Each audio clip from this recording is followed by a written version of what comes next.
Eddie Van Halen here, telling you, keep playing, man. Gotta keep playing. It's the only thing there is. Music, man. Keep playing. All right? I'm gonna come looking for you if you don't.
All right. We are in business tonight. We had some rough storms that rolled through, and I shut everything down just to be safe. And I think we are good to go. We might have a little thunder popping in the background, but I think we're good to go tonight. So we are 8:15 p.m. on 7/20/2023, and it is TransTrem Thursday. Anybody that's new to the channel just joining tonight, we take TransTrem Thursday, and we've got a Steinberger GL2T that has a TransTrem on it, as you just heard with the intro. and it changes pitch with all the strings in tune with each other. So this is how Mr. Eddie Van Halen, as you see right here, he's got his GL2T there. Michael Anthony's pointing down at it. So that's what he used for all of the Summer Nights, Get Up, Fire in the Hole. What else? Me Wise Magic, all kind of good stuff. So we do a little TransTrem Thursday. We just mess around, play a couple riffs, and just hang out and have a good time. So let's get started, shall we? Let's see who we got. We have from the Great White North in the Tone Shack, or should I say the sauna tonight, we've got Mr. Symmetry Trev. Cheers, everybody. Welcome in, Mr. Trev. You keeping cool? Did you have a little dunk in the pool before you got started? I actually had a little nap in the air-conditioned house. We're down at 92 and a half, so we're managing. Well, I hope that's Fahrenheit, not Celsius. You know, if it was Celsius, You'd be frying. I'd be cooking. Yeah, Yeah, for sure. literally. Well, let's see who else we've got. We have Mr. John Shane. Welcome in, Mr. John. What's going on, everyone? Chilling, man. About to have a party. And if you don't have a TransTrem, this is what it sounds like. It's terrible.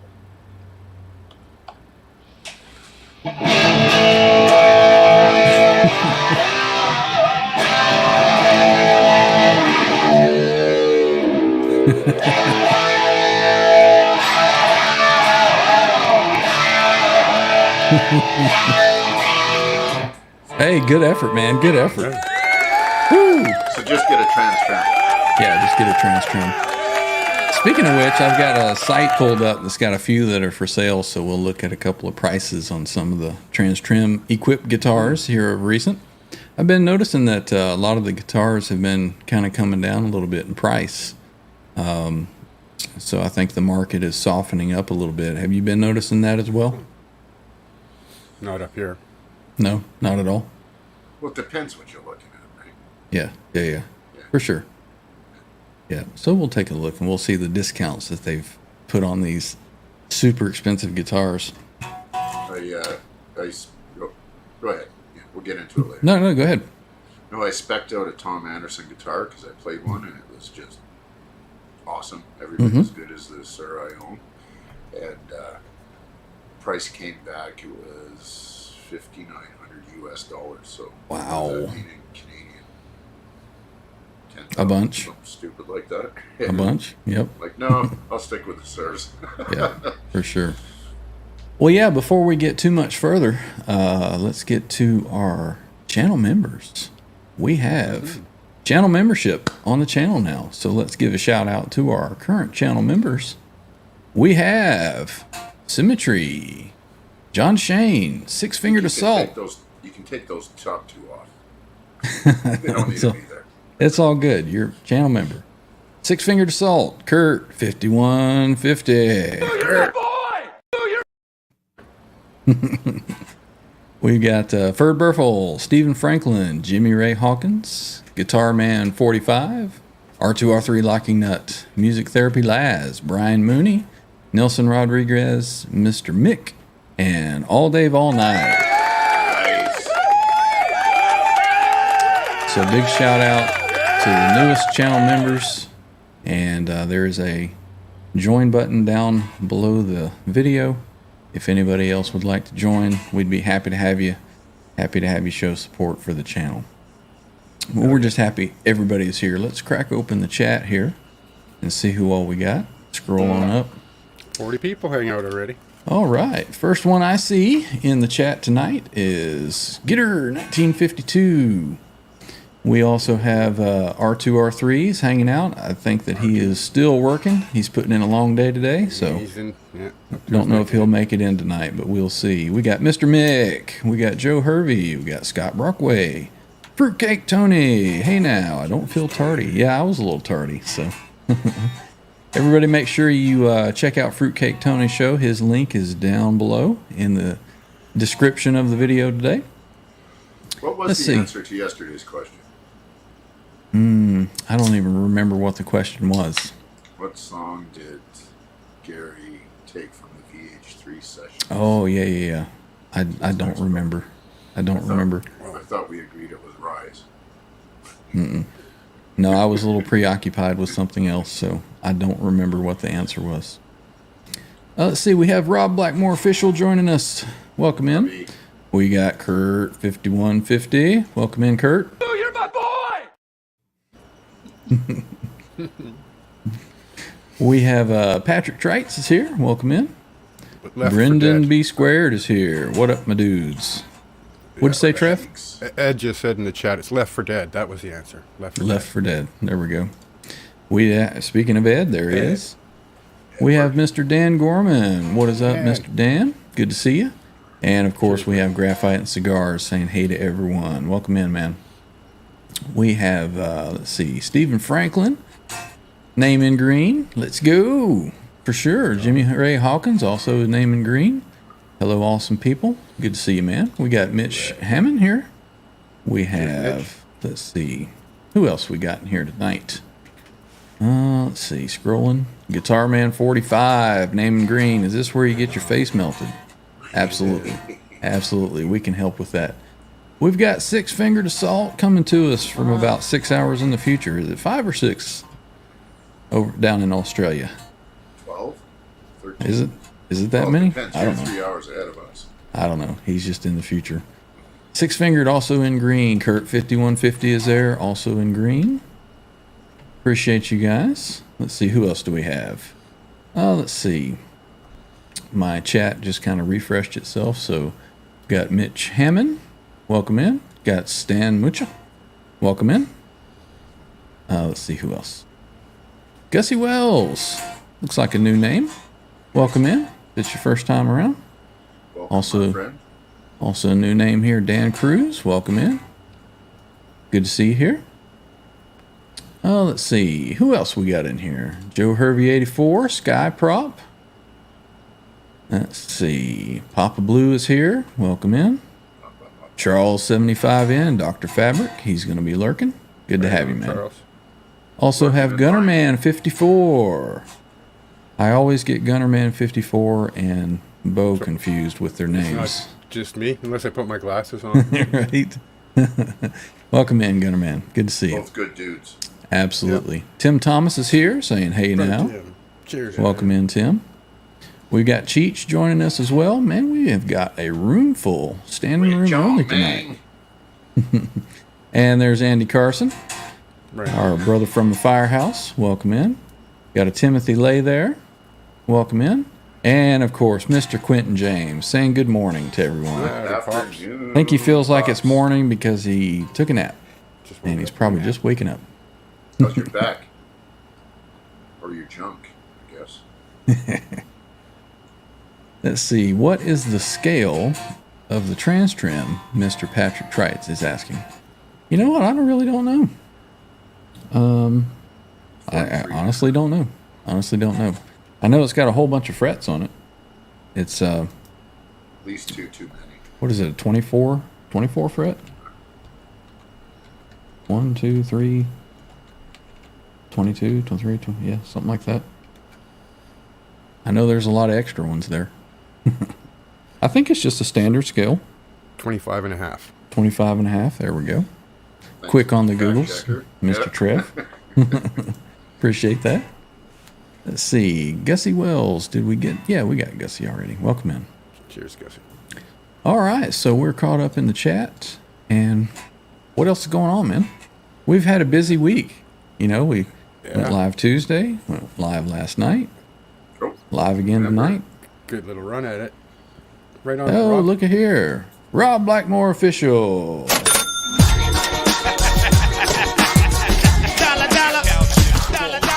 That's awesome, Rob. Appreciate you. awesome, brother. We Welcome to appreciate club. the support. Every little bit helps. We certainly appreciate you. Cheech is asking, where's R2? I think he's caught up at work. He's got a busy day at the hospital, I suppose. A lot of sick Working away. people. Yeah. So he said he was going to try to make it, but wasn't sure. So we will see. All right. Another question here. What are the TransTrem currently going for, if you can find one? Well, it's Segue. interesting that you asked that. Yeah. Nice I've got a segue, Stan. website pulled up and ready to go. We can jump right into that if you want. Uh-oh, Quentin's got a pie in the oven. Let's see. Six Finger said, I got offered one for just under 10,000 Australian. What does that convert to? Right. To US I think dollars? that's even less than ours, Ryan. Really? The Aussie dollar. Yeah.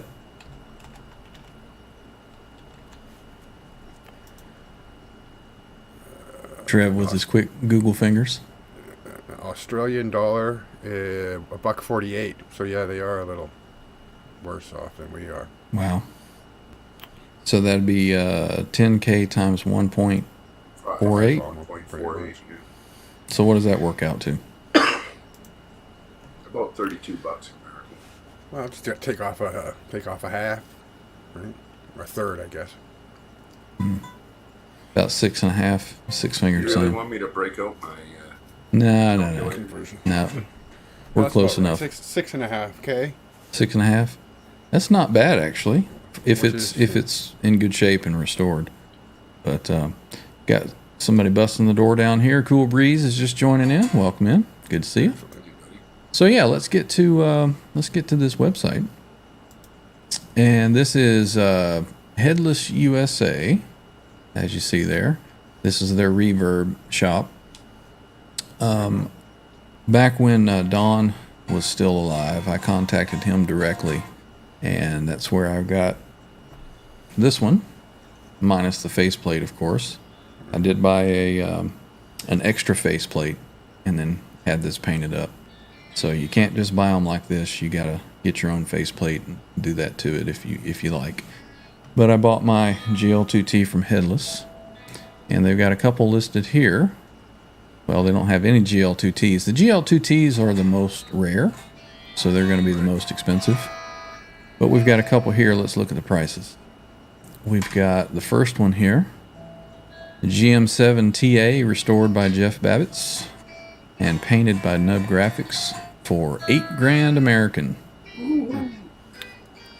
One right next to it, GM4T, restored by Jeff Babbitts, discounted from $12,000 to $9,500, and Hell of a it's BJ. listed as used, excellent condition. And then the Steinberger GL4T 1980s white, restored by Jeff Babbitts, $76.95, discounted from $9,000. So that 6.5K there, Six Fingered, is not too terrible if you got one that's in pretty good shape. Yeah. But if a person were wanting to get a GL2T style, like this one, with the two EMG humbuckers, you could find a GL4T, and you could change the faceplate and make your own GL2T. That's going to be my question. Yep. I actually have the other faceplate laying in my closet, but What's a loaded faceplate worth? $1,000? well, loaded faceplate, an original one, probably about 1,000. Yeah. But you got little screws here on the back that come through, and it just holds. Bent Tom. Yeah, See the- $8,000 to play 3 songs. There's a little more than that, Mr. Man. Yeah. But yes, I'm on the same.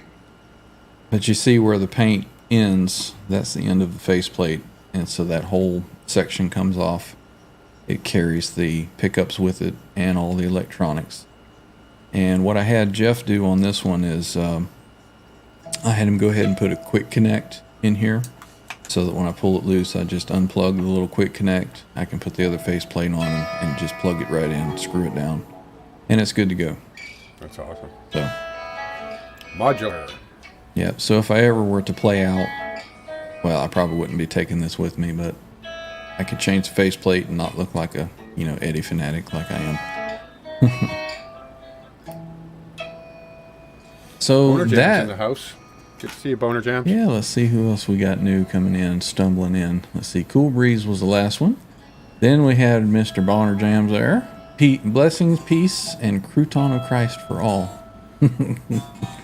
You at Mass there, Boner? Let's see who else jumped in. Yep, there he is, Bent Tom. 8,000 play three songs. No thanks, but it is cool. Tell you what, you know, this was a bucket list guitar for me, and I'm smiling every day I play it. You know, so it's worth every penny to me what I paid for mine. Let's see, anybody else stumbling in? Let's see. Bent Tom. There's the Axe saying evening all. And so far we're good.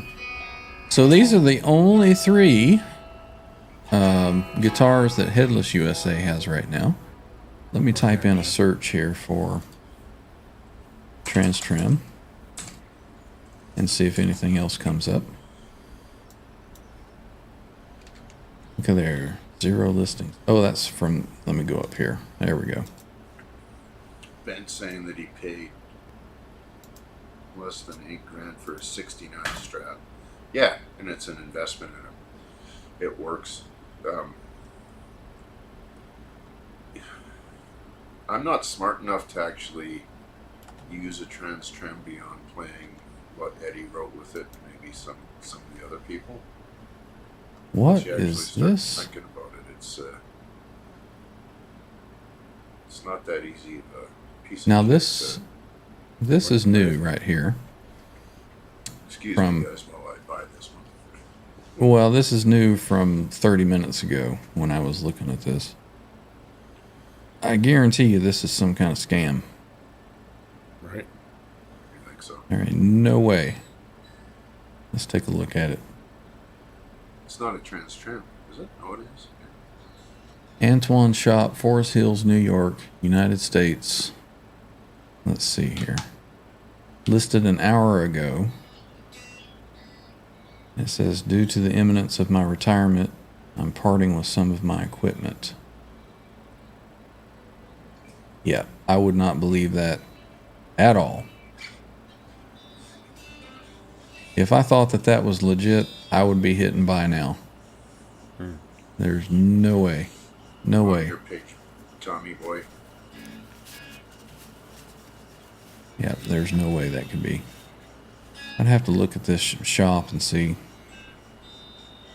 1 listing, 0 feedback. Is there a place that you can go and look at their history? Yeah, 0 feedback, 1 listing. Yeah, no way. That's a scam. Smells fishy. Yeah. That's a scam for sure.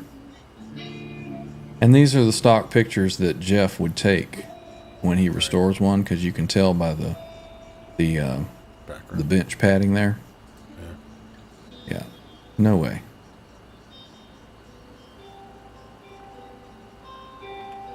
All right, let me put this back up.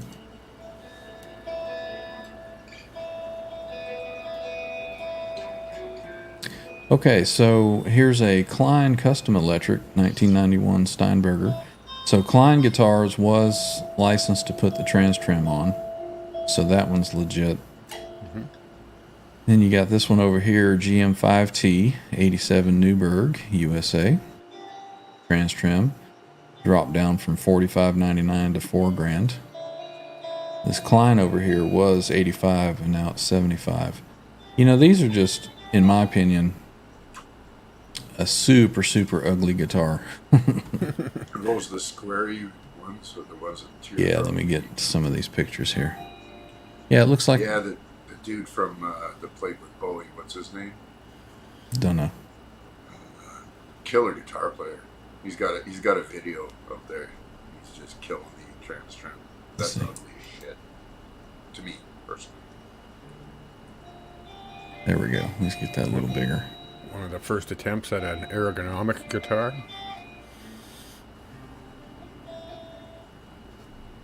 Yeah, that's, to me, that's just Ugly. ugly. Of course, a lot of people were saying that about the headstock on the Star guitar. So, each his own, I guess. These guitars are not cheap. Indeed. Yeah. So it's still a composite neck, I guess, on a wooden body.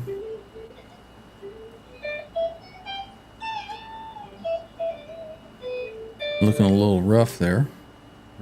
Cheese in the lines there. Look at that case. It's like a sex toy. People think you have some kind of mandolin in there or something, right?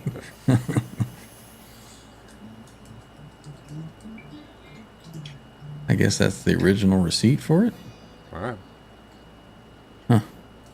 Doesn't have the amount that was paid. Got some pickups for it. Ooh, big crack there.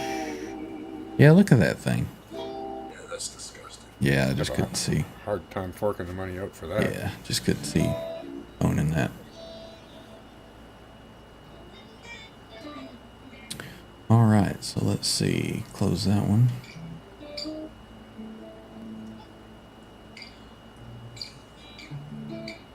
And then there's this little straggler down here, an Ed Roman Guitars, EB1 Edberger. Wasn't that guy LSR. like a royal pain in the ear to deal with? That's what I hear. That's what I hear. So, yeah, he took the Axis or the Ernie Ball Music Man EVH style body, and supposedly he made some for Eddie that Eddie loved, but you never saw him playing one, did you? No. Yeah.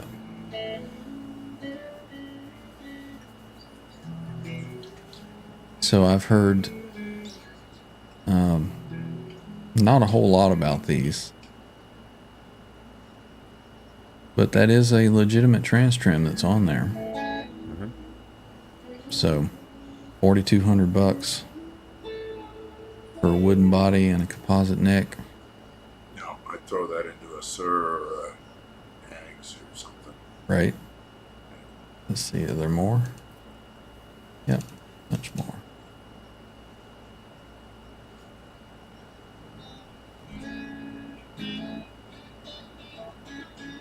I mean, I guess if you were desperate for a TransTrem guitar. Ooh, Tommy.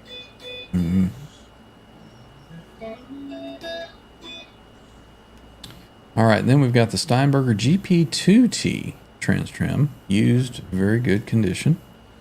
Take a look at that That would one. be the Squire edition of them.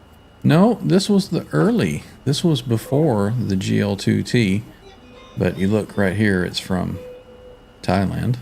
Oh, Jesus. So I don't know if I'd be comfortable buying something from there. But that is one of the earlier Rendition. TransTrem guitars, for sure. Bo's got an interesting question. All right. Bo says, can you put the TransTrem on any guitar body and neck?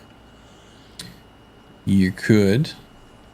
You could. You have to use a lock nut, and you can't use the calibrated strings, and it's a bit of a dick around. Yeah, your mileage may vary with how well that it works. So, you know, I've got the other TransTrem guitar that's very similar to looks of this one here, except it doesn't have all the wood cut out. It's got like a little valley cut out. So you got to have room to be able to get in and adjust that spring that's there. So that's why you see all of these with that big cutout right there. Right, right. There we go. Yeah. Gotta have a crotch. Yep. But this one, you know, has the headless neck on it, so it's probably a little easier getting strings to calibrate with it. My other one has the Floyd locking nut on it, and it's a pain to get it to come into transposing properly as it should. So anyway, so that's all of the ones that are available for any kind of TransTrem. So your cheapest is going to be about $3,800, and you have to be confident that you're buying something from Thailand that's going to get to you. Fuck that. Right? My best recommendation would be that if somebody is seriously looking for a TransTrem guitar, would be just contact Headless USA. You know, if you don't want to have them, you know, get you one that's restored, maybe you can, hey, do you have one that's come through and it's player's grade or that kind of thing, maybe you can pick one up at a reasonable price. They had a purple one that went through not long ago, and I was talking with what's his name? I think his name is John there now. Let me see. I forget where I was talking with him. Let's see. Jason. Jason's his name. And we were talking about some pricing on a purple one, and it was one of those that had the 3 pickups in it, and that's just not my style. I'd prefer to have even some of the big wing, style wooden body ones. I wouldn't mind having one, but I'd rather just have one with one EMG pickup in it. So. Cool Dude's got a question, a little off topic, but it's a good question. It's, Well, that's Bent Tom. yeah. That's not me. We're talking about Ed Roman. We'll get to Cool's his thing there. Yeah, Yep. He says, Ed Roman, you want to read it, John? Ed Roman is a effing scumbag. One of my buddies tried to do business with him for quite a bit of money. And I've heard that before. So Yeah, I've heard that before, too. I don't have any firsthand knowledge of it, but I've read all kinds of terrible stuff about Mr. Roman. Question here. You got it? Says, how could I run wet, dry, wet with a Boss STE 3000 EVH with an Eventide H9 to achieve plus 9 cent, minus 9 left and right, and dry up the middle? Have a stereo power amp and EVH 5153 combo. Howard Kaplan mod. I think John can answer that. A couple more speakers, and you need this thing called a parallelizer. Or a mixer, basically, is what it is. Parallelizer is a pedal board friendly version of it. I think Ben Tom in the chat, he's got that Red 7, which is like the ultimate one. But I mean, I got the brand new version of the parallelizer. I think it was $500 Canadian, all in. So what it does is it keeps your signals discrete, so you're not in series, you're in parallel, right? So you get your stereo harmonizing, and you also get your stereo split from your H3000, and it works great. Yep. And I would demonstrate that, but I did something to my rig, so it's buggered, but it will be fixed. I'm gonna. That's basically what I'm running, except to have the H90 and power amp, 2 cabs, 3 cabs altogether, and the parallelizer. But you're gonna need a line out box too, right? Yep. Yeah. Yep. And that's it. So if you're doing it pedal board style, I would definitely do what John is doing with the parallelizer, because it's only like that big. It's like a DD500 or Yeah. Yeah. I just gave your volume a bump. There's a couple comments there that they're struggling to hear you, John, so I just bumped you up to full blast on audio or StreamYard. my guitar. I gave your StreamYard input a good push. Oh, okay. I was Yeah, trying to you're- play under Ryan and not overpower. Right. So. Your vocal mic, I guess. Let's How's see. that We've voice? Do you like that now? Is that much better? It should be a little bit better. Let's see. Let me scroll up just a little bit.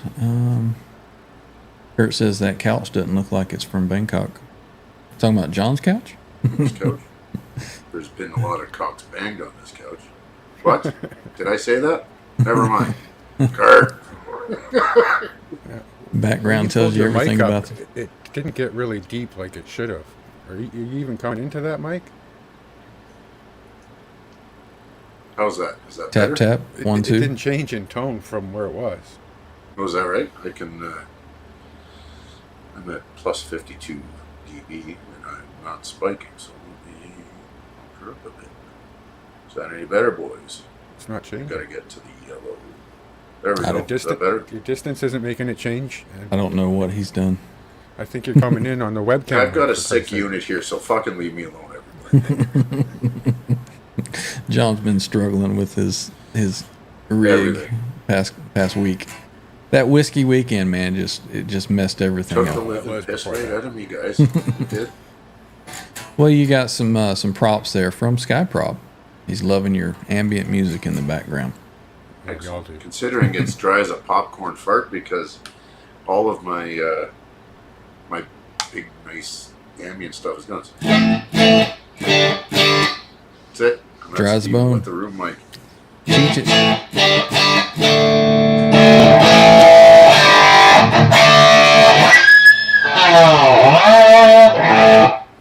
Little dry. Need some water with that. Cheech says, John, are you playing a Strat? This is a parts caster, so it's mahogany body, maple neck, ebony board, thornbucker 2, and a regular thornbucker. Here, an original OG Floyd. Mm-hmm.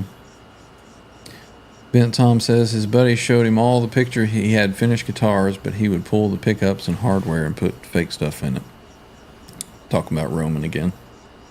That's what I heard, taking some vintage stuff that maybe Way back, used to be on a forum called VH Forums, or VH Links, sorry. And it was, we had quite a good guitar community going then, and that was the constant. There was like a sticky thread about Ed Roman. So everybody stay away. Yep. Got Hip Metal Works jumping in, saying good day, Welcome in, Ken. Ryan Hall stumbling in. Howdy, brothers and sisters, all my music in-laws. Good to see you, Ryan. Let's see, we also have Ryan Fraley has snuck in somewhere. I recall KDH did quite the video about Ed Roman. Don't know who KDH is. You guys know? No. Bent Tom says, I finally got my Red 7 from Italy. Again, let me know how that thing works out. I'm curious. They said it took so long because the company is literally 2 guys. Yep. Let's see, Mr. Mick. Oh, that was before, saying your voice is low. my voice So, is really low. had to wait 13 months to get it. Wow. Any news on that Echo Rec, Tom? He says, Or- but Tom says he takes a line out from one of his power stations to run his stuff. Then Kurt 5150. John has taken a page out of Caleb's book. Well, you know, I kind of distance. play that role a little bit, so I need to get back here, push that fucking thing away. Whatever the you same. do, I'm no convinced you're cannonballs. No cannonballs. No cannonballs. Roadcaster. Yeah. Nope. I'm convinced you're not using the Roadcaster for your audio into StreamYard at this point. Mm-hmm. Because it doesn't change with your distance from there. But when you leaned in closer to the camera, it got louder. Yep. Yep. Oh, let me check those settings, boys. Well, everybody hold your ears. It might get really loud here as he swaps over.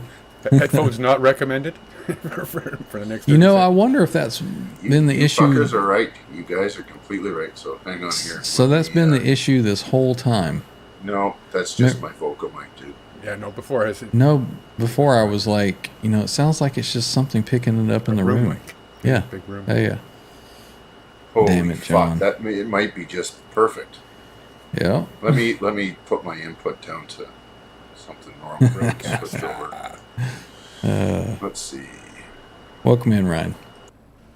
Let's see. Bent Tom How's says that I run working, my. boys? Is that any There you Oh, go. there you go. There's Now your I double got fever. normal. my nice, sexy voice back? There it is. Now you got your radio voice on.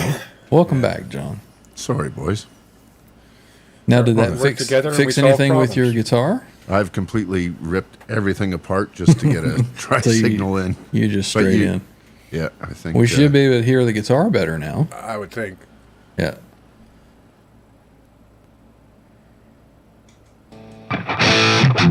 Oh, yeah. Hello. There he is. Welcome back, John. So Tom says I run my clean amp into a power station and then my dirty head into a power station, and then I Two can power take a stations. line Love out it. from either. Yeah, that's one way to do it. Yeah. Am I spiking here? No, I'm doing okay. Sorry, boys. I'm just checking my levels here. Rob Blackmore is asking, what are your thoughts on a Vox AC30? Depends which one. Top boost. My flavor. Yeah, no, there's a million of them and at a million different price ranges. AC30, I think, in my opinion, is one of the flavors you have to have. If you're going to do, you know, you got your Marshall, you've got your Fender, you got an AC30. You need it. And if you go to, what's his name? P-Sonic. Psionic Auto. Psionic Auto there. He's got an actual video about which is your best bang for your buck on an AC30 and a 15. Cool. Yeah. Now, I hear rumors that Dave Friedman is developing a Vox AC30-ish. I think we're looking in the 5K region, you know, Yeah. as far as... Well, I mean, that's not surprising. No, and it'll be worth every penny, but it's cost prohibitive for a lot of people, right? Yeah. So, Mr. Tom says, my dirty sound is my 100-watt Marshall slaved into 2 more 100-watt heads. Be a little more specific, Tom, about what 100 Marshall that is. Is it the Metropolis or is it your Super Lead? Then he says, my clean sound is a 67 and 68 twin reverb in stereo. Tommy's got her down, man. And I'm imagining that this rig does not move anywhere. Right, you've got to go to different rooms to play the different. And he's And gonna say, you do have an open invitation at any point in time, Tom, to come on and chat about this stuff. Yep. Jump in and let us hear it. He says, or I'll run my 65 basement for clean. All I can do is my Friedman. Six Finger says, use the Barry White setting at John. I think he just found it. So Yeah. Ed said Trev broke the mic while he was there. I think both you boys were probably stumbling around in that room on your whiskey weekend. I'm pretty... He kept everybody...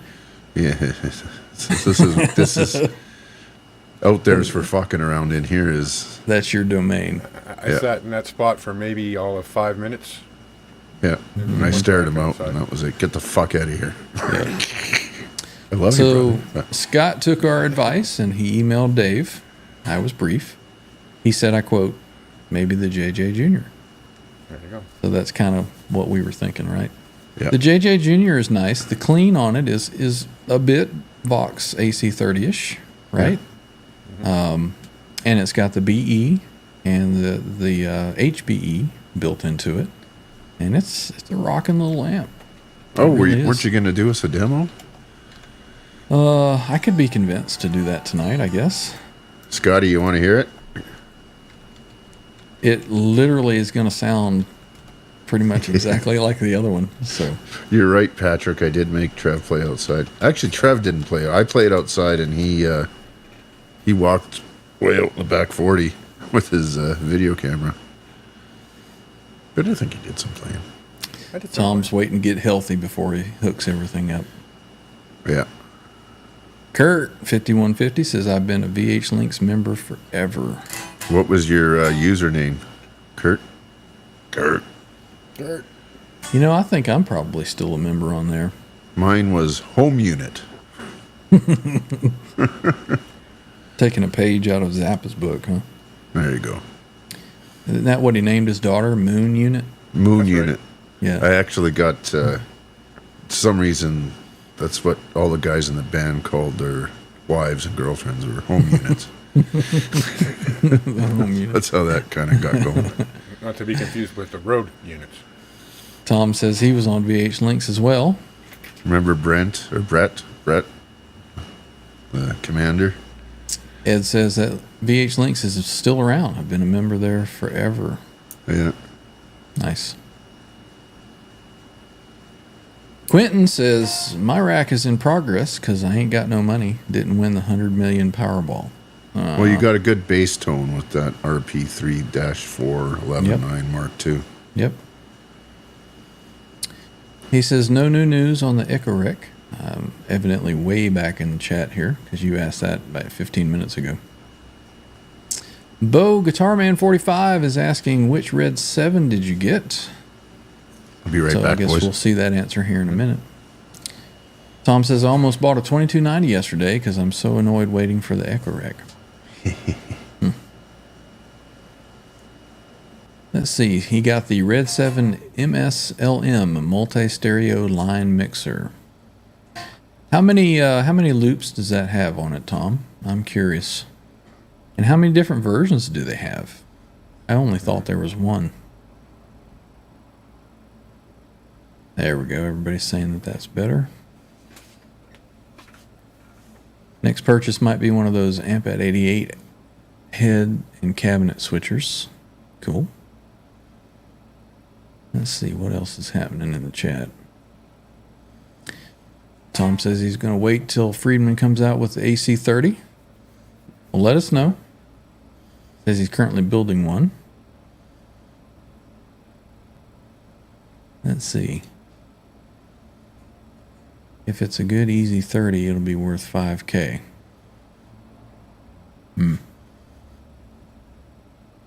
So he's answering all these questions that John had asked him, and John is not here. Right. Says, I'm like Bo, I have the sickness, I have all gear, all over my house. Got to pay gear insurance. Let's see. Bo says, I have an AC30 combo, have not plugged into it for a while, use the Marshalls mostly. All right. Isn't that funny? You know, we get all this gear and we kind of stick to just the Back to one the or old two faithful. things that we like. I do, I don't use all those heads back there, but I do play most of my guitars. Yes, called gas.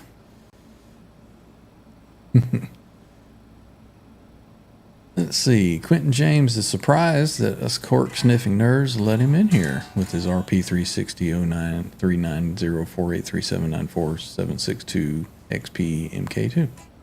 Man, you're always welcome, man. You bring the bacon. Let's see what else is going on in the chat. Tom says, I think my username was something like Eddie Van Harhigh. What?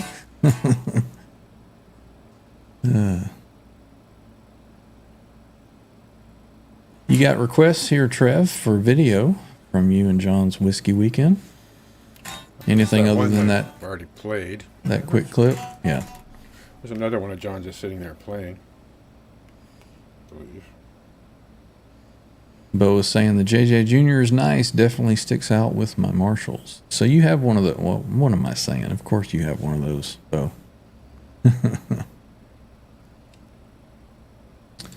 Joe Hervey says, Ryan, do you have any little practice amps? Is that me, Ryan, or Ryan Hall, or Ryan? I think probably you, Ryan. The only practice amp that I have is a little Line 6, what is that, a Spider 3, 75 watt. I actually bought that as a practice amp and backup amp when I was playing out. I had the head here on the end. That was my original 5153. And it had a power connection that burned up, and it just needed to be resoldered. And so I think I went out after that and I bought a PV, what's that head called? Valve King. I bought that, and then I bought that little combo amp just to have a couple of backups. And I ended up selling the Valve King and keeping the Line 6 amp. That little 75 watt combo amp, you turn it up, it'll keep up with a band in practice situation. All right, here's another little clip of John playing.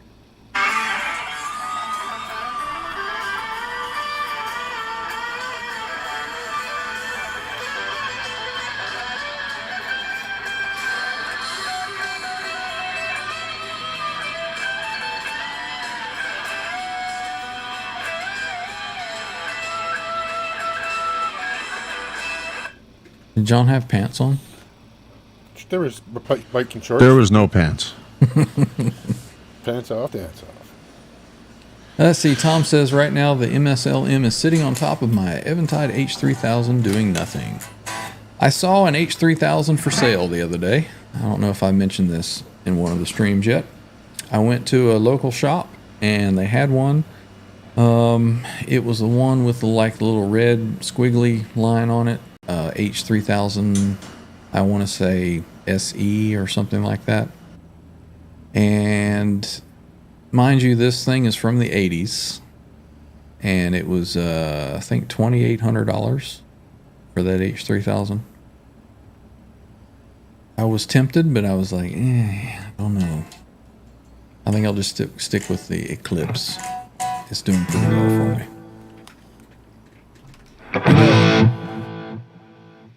Well, that's not sounding too bad.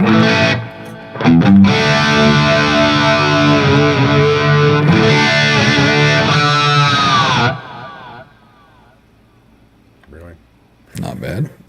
That was it the Your whole delay time. is still down the middle, but it sounds good. Halfway there. Let's see. Tom says I like to have a minimum of 1 or 2 amps in every room, along with 50 speakers and 8 guitars. Nothing wrong with that.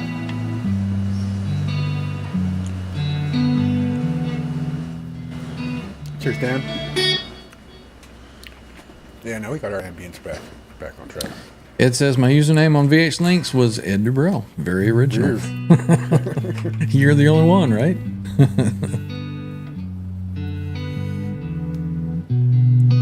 Yeah, he was talking to me. Has some nice stuff. We try to keep our production value up. You know, give everybody their money's worth when they come check us out. Brendan B Squared, Mr. Buttcheek says I have an orange Micro Terror which rocks, and a Roland Micro Cube, and a Positive Grid Spark Mini. Those little positive grids are pretty cool. Right? There's a guy that goes into one of our local guitar centers, and he brings a little, I guess it looks like a phone or an iPod or something, and he plugs it into the little thing, and it plays his little backing track, and he just sits there and jams. And guys at the counter know him. They're like, "Hey, yeah, come on in." You know, he's always in there playing, and he's a good player too. So it's pretty good ambiance, as opposed to all the people that don't know how to play and playing louder than everybody else, like me when I go in there. Favorite practice amp is a little Fender Pro Junior, says Tom. Kurt 5150. I still have used Line 6 Spider 40 watt 2x12 guitar combo amp. It's in the garage under all the camping stuff we don't use. Yeah. Let's see. Tom has the blue H3000S with the added Steve Vai presets. You know, Tom, I don't know what the value of those are. I haven't looked. Is that a pretty good deal for $2,700 for the one that I saw, or is that pretty high? You may have answered this already down further. I don't know. Props on your playing there, John, and the video. Awesome, brother. That was many whiskeys and many brews in. It was still daylight out. Was still many whiskeys and many brews in. Yeah, there he is. He says I got mine when they were on the way down. I think I paid $1,700. Wow. So that was $1,000 overpriced. You know, that same store, Mr. Quentin James, that I saw the H3000, they had an RP360, and I think I took a picture of it and put it up on the Facebooks. $70. Start of a wet, dry, wet rig. There you go. Let me see if I still got that picture. Let me see how much they were asking for it. Let's see. Do I still have that? Nope.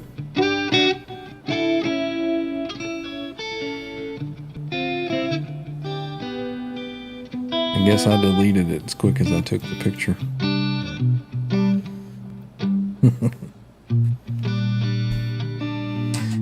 Mr. Six-Fingered Assault says I have about 6 backup amps in case the other 5 all take a dump at the same time. Can never have too many, right?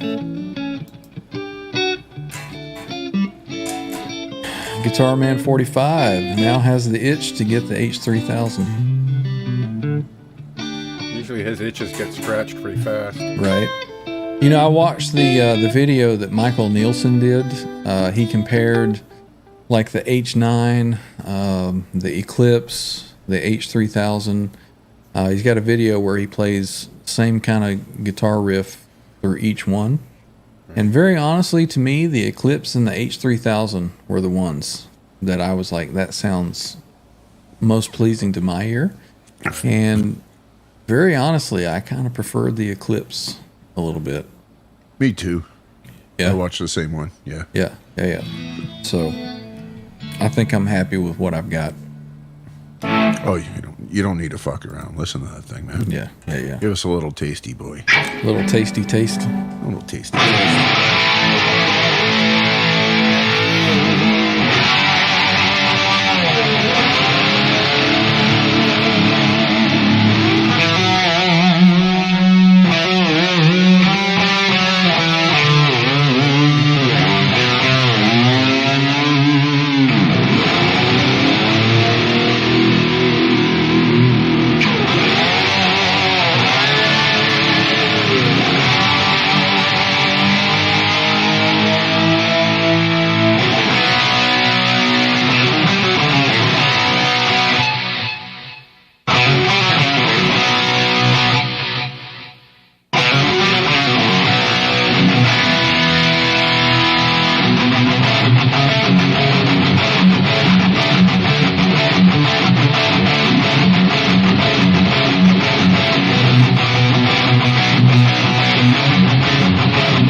How's that for a little tasty taste? Delicious. That was a full fucking meal there, pal. Right? Yeah, it was awesome. Kurt, what are you talking about? Uh-oh. What do we got here? We got...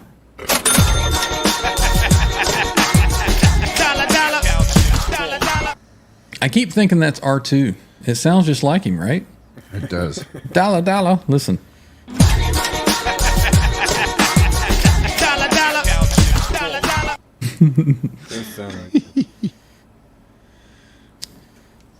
That's awesome, Kurt. Thank you very much. Digitech for life. All right, let's catch up in the chat here. Let's see, where were we? Tom says, thought Guitar Man 45 Bo would already have a rack of them. Sure, he's probably got a rack of a bunch of stuff. Joe Hervey 84 says, when in doubt, play faster. Exactly. Or put more delay on it, in case you didn't notice that. Turn it louder. Yeah. Graphite and Scar says, I do that at my local shop. I bring in my vintage boombox for backing tracks. Just, can I plug this in somewhere? Kurt 5150 and I are driving up the price like the bad monkey. I'm going to get that Digitech XP360 on up into the thousands pretty soon, I'm sure. Let's see.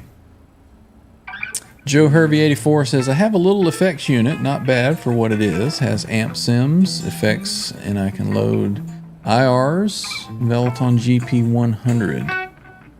I used it today for headphone, quick down and dirty playing. Ain't nothing wrong with that, man. I always say it doesn't matter if it's a little spark or if it's a big wet, dry, wet rig. As long as you get smiles when you hit those A chords, man, that's all that counts, right?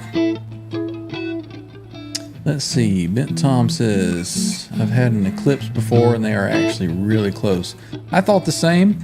And the Eclipse to me sounded a little bit cleaner, a little bit crisper, which some people may say, well, that's not what you want. You want the it's got that sound.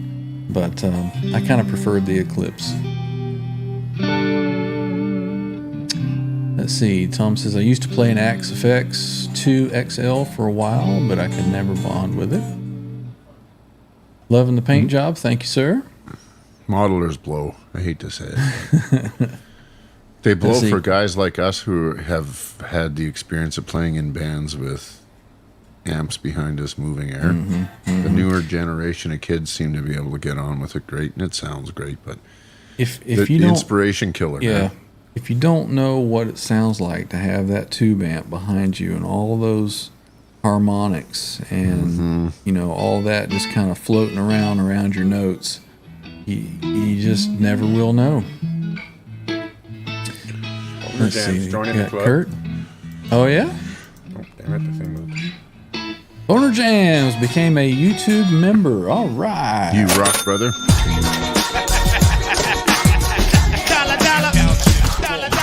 Thank you very much, Mr. Boner Jams. We appreciate it. Glad to have you aboard. Now I can't unhear that R2 thing when you're playing that. Right? It sounds like him in there, doesn't it?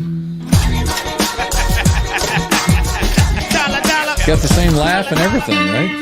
Exactly. Thank you very much, Boner. We appreciate it. Glad to have you here hanging out with us. Just get Jay over here and Caleb and sign up, and then we're all even. We're all even. Mr. Franklin, I used to use a Digitech GNX4. What was your first effects unit, would you say, John? I'm lucky because my dad was a musician from right the get-go, and his brother-in-law, his brother was a musician. So the next generation, we had a fairly high expectation. So I think the first one that I got was probably an SPX 90, something like that, a Yamaha unit. Okay, all right. It's a killer. Yeah. I remember When I those. was Cool. when I was just a young lad, I want to say that I bought a Boss. I want to say it was an ME5 I may not be remembering the letter and the number correctly, but it was about this big, and they told me that it had every Boss effect that they've ever made, and this is back in the 80s, so Yeah. you know, ME5, ME9, something like that. And I never could bond with it. So the very next effects processor that I bought was a Yamaha FX500. And I thought that was the coolest thing. It was actually a half rack unit. It wasn't a full rack. But my second effects unit was a half rack unit. And you plug your guitar into the front, and then it had all these effects. And I can just remember plugging it in because it had stereo out. And when I had a PV Renown 400, which was loud AF. And I had another little, I think it was just like a little PV Bandit or something. And I hooked that thing up in stereo, and that was it. I was done right there. I've always wanted to play something either in stereo or wet, dry, wet. And just kind of been spoiled ever since then. Never really was a pedal guy after that. So I think that FX500 is still around somewhere. I think my brother might have it. I was, because like when I first started playing, I think my first real amp was a 800, JCM 800. I had a Princeton Chorus with the red knobs on it, just that my dad gave to me. And I went to my first jam, and I'm like, no, this isn't going to do. Right. So I went to our box store, Long McQuaid up here, and I think I got the matching head and cab, slant cab, $1,200 or something stupid like that, right? That and a SD1 Super Overdrive. Yep. And then when I got into the Van Halen thing and the Hagar era, well, there was this pedal from Boss called Digital Dimension. It wasn't the Dimension D with the four things on it. It actually had four knobs on it. So you'd turn the rate all the way down, the depth all the way up, and then you'd kind of get the harmonizer thing going on. Interesting. You'd throw that in the effects loop and a DD3 out front and a Super Overdrive with a 5150. Done. Well, obviously it wasn't done because you've certainly progressed since Well, then. for what I did, right? I mean, Yeah. late, whenever I got one of the first ones in our neck of the woods of the 5150, so whenever that was it 90s, I guess, by that time? Yeah, right? yeah, early 90s, 91, 92, something like that. I'm sure Kurt 5150 will tell us the exact day that the 5150 amp was released. Cheech is wondering what our thoughts on the Boss Katana amps are. My thought is great practice amp, great all around, do whatever you need, take with you, jam with the buddies, play in a small band. Yeah. Nothing wrong Never with played that. one. I don't know. I have no opinion. I've never played one, but I've heard good things. I've heard nothing but good things, actually. I've never heard anybody say that it's the worst amp ever or anything. Yep. Well, I mean, it was one of the top, or if not the top selling amp of probably all time, right? At the entry level price point, it delivers Yeah. a pretty good package for Yeah. bang for buck for sure. Good bang for buck, for sure. Yep. Let's see.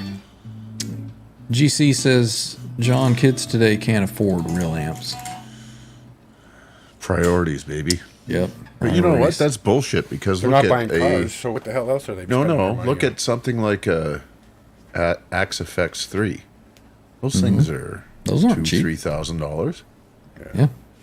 right? And then they yeah. I mean, that's just the head, the unit. They still got to deal with loudspeakers and stuff. Boner wants the Smitty emoji. Well, You is gotta it the member be, badge at 6 months. I think 6 months maybe is so you gotta be here for at least 6 months, Boner. R2. I'm the cheap guy. You guys get that one first, I think. No, the first one is the headphones. Oh, there we go. Yes. Yep. And then Well, it that's what we went got as now. far as order of newest member to the channel. It was John, Trev, 3 months. R2, and then myself. Yep. 12. And those may change. Who knows? We're just getting started. We don't know what Well, we're the doing. more members you get, the more emojis you can have. Right? So Exactly. get some more And the members, big frees thing up a is couple we're of having squares a hell of a time doing it. It's a lot of fun. Yeah, we're having fun. Exactly. I added a it up couple as we- more tonight, so let me type all the emojis in here. So that's all of them right there. So if you want access to those emojis and you want your name in green, we do have channel membership.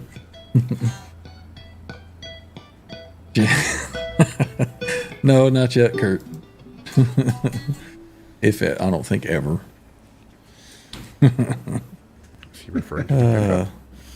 Quentin James says his first was a quadriverb. A lot of people had that one back in the day. Yep.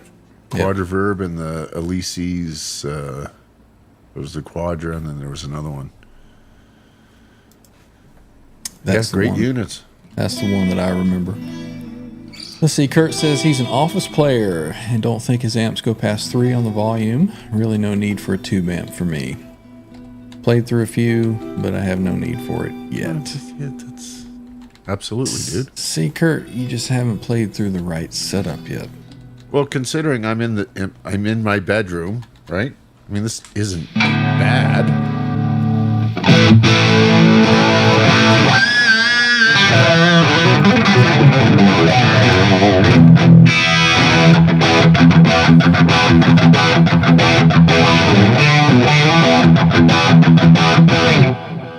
C6, he's probably already gone. Cheers, man. And it's quiet. Yeah. But what I understand, dude. I understand either way. Yeah. Oh yeah, for sure. Like I said, anything that makes you hit the A chord and smile, you're all good. Keeps you playing. There he is. Kurt 5150 says 1992. The PV 5150 was out. And I had one in '92. Guitar Man 45 says I heard good things about the Katana as well. I've played a couple of them. You know, go to the Guitar Center and plug in a guitar that I'm trying to try out. I usually will play a guitar if I'm at Guitar Center or wherever. I'll just play it acoustically for a while and see how it, no pun intended, resonates with me. And then if I like it, I'll plug it in and I'll just find something quick. And those are usually right there and handy. Ryan Hall says, I still have my PV Renown 400 12-inch Scorpions and homemade 4x12 cab of Fender 12s with realistic and drop my ohms down to 4 ohms. Blast really loud. That is a loud amp. I think it's 200 watt, if I'm not mistaken, Ryan. Sheathed in real Corinthian leather. Real Corinthian leather, yeah. What was that dude's name? Ricardo Montalban. Montalban. Yeah, Ricardo Montalban. I went to school. The plane. Who was Went that to, guy? went to school with his niece, I think it was. Yeah. Come on! Yeah. From hell's heart, I You see what Kurt's asking for there. Boner Gems, who is this lovely female with large popsicle? That is the UPS bus driver that was on the thumbnail for our cross stream. On my thumbnail. That's right. Which kind of coincides with your UPS show that you had last night. It's bus driver. What else is happening in the chat? Oh, you've already answered him there. Yeah. Well, he doesn't remember Yeah. because somebody roofied him. Bo says, I still have the quadriverbs and Elisis units. Very cool. Bo has a 5150-92 block letter. Wow. Nice. Very nice. Tom bought a block logo in 92 as well, but sold it in 98. Well, that doesn't count anymore then, if you don't have it, right? Excuse You me. guys eyes ever open for one of play? those heads. You guys ever play through a PV Bandit? Yes. 100%. Yeah. Yep, absolutely. Great. They demo, also huh? had the little combo called the was it the TransTube or the TubeFX combo or something? I remember they had a rack unit, and it was called the I think it was the TubeFX, but they had a little combo with it too. Had a little. It's kind of your precursor to your Line 6 stuff that had the effects and all that built in. They had some good stuff back then. Cecil has a question. Will the TransTrem slack the strings completely if you dive it all the way? Well, let's find out. They get pretty slack. Science. Yeah, let's see. I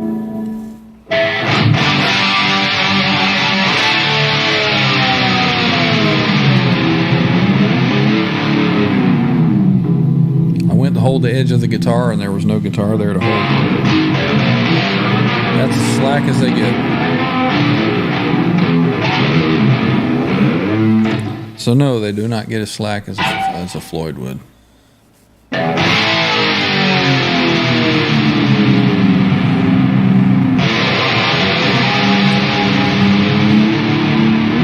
it doesn't quite stay in tune all that way either. That's asking a lot for a guitar to stay in tune that way.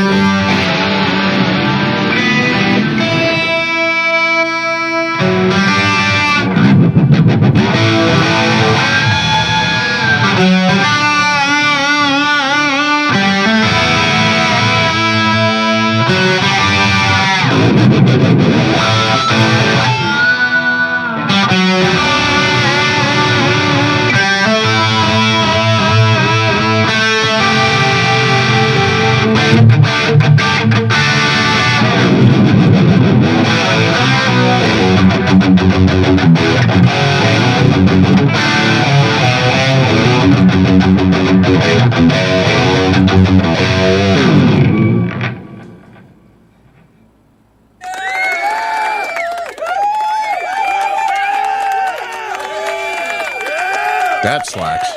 You caught me reading the chat, so I wasn't quick enough on the applause there. Sorry. Oh, that's fine. Kurt says, I have a PV Viper 40 watt. The 6505 amp modeler is pretty good. KXM Rock says, I was watching the wrong video. D-tuna adjustment. Yeah. Yeah, I put out on the brand new Star guitar, which I called the Shark in the video, like an idiot. Put out a little video hour or so before the show started today of trying to take some of that tension off that Floyd retainer spring. Mod. And it worked. I think I'll go ahead and probably try to pull the springs off because this guitar is a great guitar. You know, went through it the other night, opened it up, sounds great. It's resonant, plays great. The D-tuna is working now, but this is the unhappiest I've been with the D-tuna on a EVH guitar so far. So I think I'm going to take that little plate off, see if I can't get that spring completely off of that one. Make it like the American or the USA versions. So we'll see. It's a whole nother video, right? More content. Yeah, it's got plenty of range for sure. This goes all the way down to a drop B, and it locks in at the drop B. Looking at you, Bo.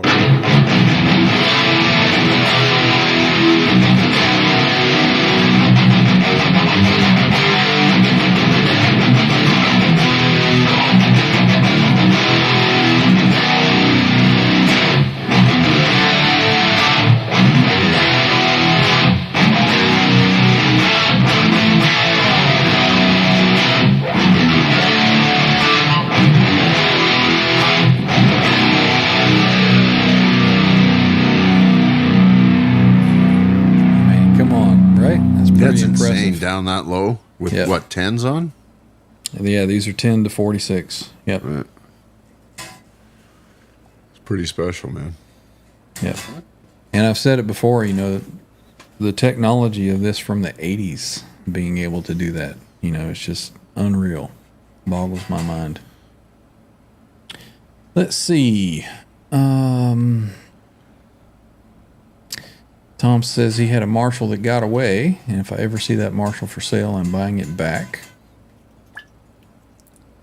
Let's see. 68 was the best super lead I've ever played. Cecil says a nice sound. 71 is close, but not that 68 special. How does your Metropolis stack up, Tom?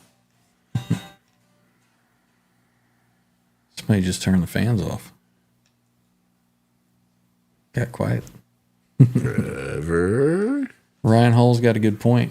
says, let's face it, boys, without PV, amps wouldn't be where... Amps, where would we be without them? You know, PV was big into the, like, PA equipment and all that, but they had some cool amps, you know, back in the day. Still making some good stuff. Let's see. Kurt says the black D-tuna are the worst. They're the only ones that are painted or powder coated. All the other ones work great. Yeah, in my video today, I took it off and I sanded down the inside of it and sanded down the lock bolt that goes in. I think the main thing is that retention spring. I don't know if you were here when we were talking about it, but R2 had one that he had taken the Floyd off of a US Wolfgang that he has, and all of the lock bolts have the retention spring except for the one that goes to the D-tuna. And looking at my USA Wolfgangs, that's the same way. They don't have that spring under the D-tuna. So for the life It's of me, the I retaining can't. plate, though, right? It's not a spring. It's a... Well, I call each little individual arm Gotcha, a gotcha. spring. It is a leaf spring, Basically, yeah. not a coil spring. Yeah. So the plate that has all those springs that, you know, come out and go underneath the bolts, you know, your bolt comes out and that spring is underneath it. All of them have it except for the one with the D-tuna on the USA models. So why they don't do that on the Mexican models, I don't know. You would think if they're all the Floyd 1000s, wouldn't they just manufacture all the same plate? You would Use think. the same parts and stuff, Yeah. yeah. So I don't know. Maybe it's something that they do because the USA Wolfgangs are done in the custom shop. So maybe they take that plate and Dremel that one off. Who knows? Maybe that's how Eddie liked it. There have to be some differences to justify the price scale, Yeah. as subtle as they may be. And I know Yeah. this one plays a little bit better. Yeah. One guitar stays in tune and the other is not. It's as simple as taking off that one little leaf. Yeah. That's why I say, why wouldn't they manufacture that plate, all of them the same? If they're all the Floyd 1000 on all the EVH guitars, unless they're actually modifying that plate in the custom shop They when they all make come that way, and there it takes And extra they're- labor to knife one off. With cut the that Dremel. one off. Yep. So that's why they're $2,000 more. Right? An extra 15 minutes in the shop. Yeah. Yep. Let's see. Tom is saying that when some of these old boomers start kicking the bucket, there'll be some deals to be had. Maybe. It's a good way of looking at it. Cheech is enjoying that we follow the chat. That's what it's all about, man. We're a community here. Want to get everybody involved in the show. And, you know, until we have 1,000 people in there and the chat's just scrolling away, then it's just whoever's in green will catch. Boner's going crazy with the bus driver. I think he's got a new girlfriend. You're right. Yeah, I think so. Another great PV amp was the Classic 30, says GC. I think so. I don't think I've ever played one of those. I can't remember, but I think they're good. Let's see. Tom says the Metropolis can do the Super Lead cranks thing, but it can't do the clean Super Lead thing as well. Right. Saying no modern amp that he's played can do the clean Super Lead like a vintage, I'm thinking. I'm going with Volage. Yeah. Cecil says those TransTrems, if made today, would probably be $600. I think there is a company that's making them, and I think they're quite a bit more than $600. So I wish somebody would put them in production so we could see how much they were. I mean, it's almost that in Canadian dollars to buy just a new Floyd original. Never mind an old OG Floyd or... Yep. Yep. KXM Rocks. Did we say hello when he came in? Yeah, I remember because he was watching the wrong show. He was. Oh, that's how right. We got started talking about Right. this topic at hand Well, in the first place. Welcome in anyway. Friedman has a new vintage 50-watt Marshall clone with Variac on the horizon coming out later. I heard something about that. I saw a piece of that on the bench while he was doing an interview on some show. Yeah. Produced like a pro. Yeah. That's it. Yep. Let's Let's see what else is happening in the chat.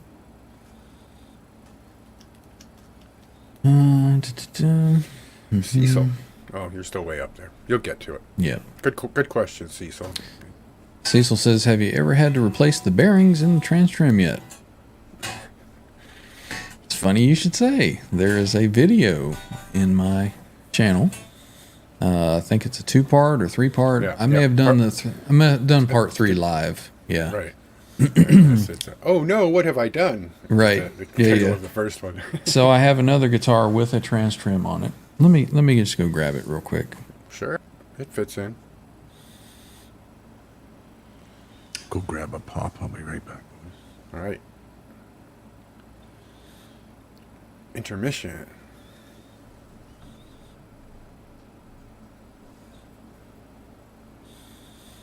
So this is the one bow that he has a lock nut on it instead. So you don't get to use the calibrated double ball ends. So it's a little finicky at times. All right, so let me get the other camera here. So this is my second TransTrem guitar, and I was mentioning earlier about the cutout here. They left the bottom portion of the body. Right. It's a scoop instead of a crotch. Yeah, it's a scoop instead of Cool. the whole thing being cut out. Dig it. Because there's a little spring, or not spring, but a wheel, adjustment wheel for the spring in the TransTrem. Which was And also replaced. I'll show you here. Somebody put like a little battery cover, but I can pop that open, and you see the spring in there. Oh yeah. So wasn't long ago I took this guitar, took the TransTrem off of it, and I replaced this spring that's in here. And then I took the TransTrem apart, and right in here there's a little bearing that goes from this piece to this piece on both sides. And I took that apart, cleaned it all up, replaced those bearings on this one, and got it put back together. And the only issue I have with this guitar is a beautiful, beautiful guitar. I believe this is probably the nicest bird's eye neck that I've ever seen. Front and back. Yeah. Let's make it bigger. But the only issue that I have with it is it's not headless. Not calibrated. So the strings, you can't use calibrated strings. So from here to here, the length of the string has to be a certain length. So these jaws right here, by turning the wheel, you move these jaws back and forth. So what you have to do is you have to guesstimate where the string should be, and you put the ball end in here and then tune it at the headstock, and then lock it down, and then do some fine adjusting here to get it in tune, and then hope that it transposes correctly. Close enough, yeah. This does close enough, and I've taken this one and I've actually done a drop tuning on it. Let's see.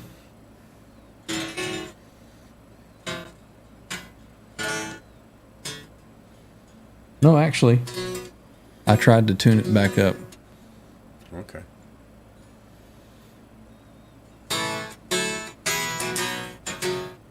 Let me grab the wireless and I'll plug it in and we'll see how close it is.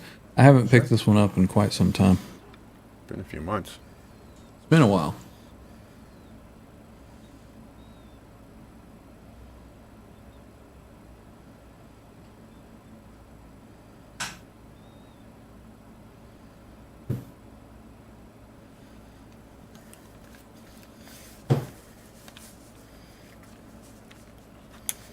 I need a fourth hand.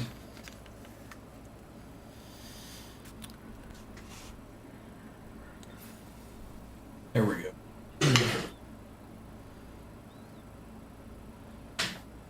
Wait, lose John? I believe he's blowing a rock or Or lighting something on fire? quick puff.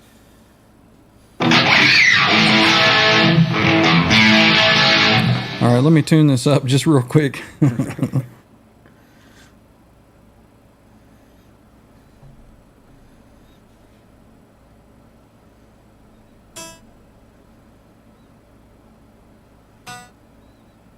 because it has been a while since I've tried to play this one.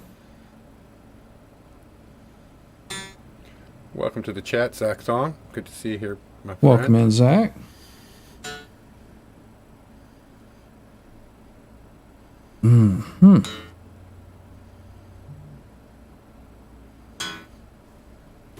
What I need to do is I need to just take this, do some measurements of the strings that go on the GL2T, and then just come up with the calculations to know exactly where to put these jaws. Because that's what I struggle with, is getting those jaws in the right spot between string changes. All right, let's see.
I don't know. That's not too bad.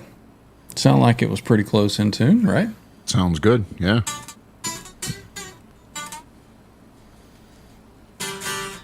So I guess I set it up properly last time. Or the strings kind of settled into where they needed to be. Kind of wonder what the tolerance is for that. Talking thousandths of an inch, right? You know, there was a list that I had found online that showed what the tolerance were, and they were not much. It's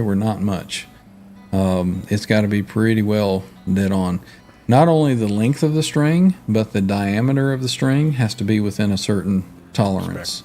Yeah. Yep, for sure. So if you get somebody, you know, at the factory that overwinds the string down here just a little bit, it'll throw the string off. So that's why it's difficult with this, just buying regular strings, because you'll get a pack and you'll put them on and they work perfect, and the next pack you get, one of the strings is off and you got to go back to the old string that you just took off. So I don't know. It's fun though. I like this guitar. I need to start playing this one some more. Either that or sell it. Anybody interested in a aftermarket TransTrem guitar? I don't know. After my next, sir. Hit me up. We'll talk. All right, let's see what's happening in the chat. Yeah. Well, let's see. Uh-oh. Don't you know, never tell them what you're drinking? That's right. I already showed him. Oh, did you? Mike's hard iced tea. Let's see. KXM Rocks is asking, the spring finger isn't there on the USA models. It is not. Let me grab one of the USA Wolfgangs and I'll show you what I'm talking about. Why we need R2, because he's actually got one removed from the He's guitar. actually got one ready to go. Thanks a lot, R2.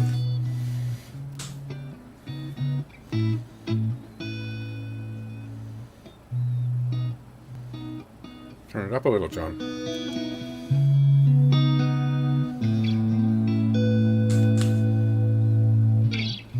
Hey.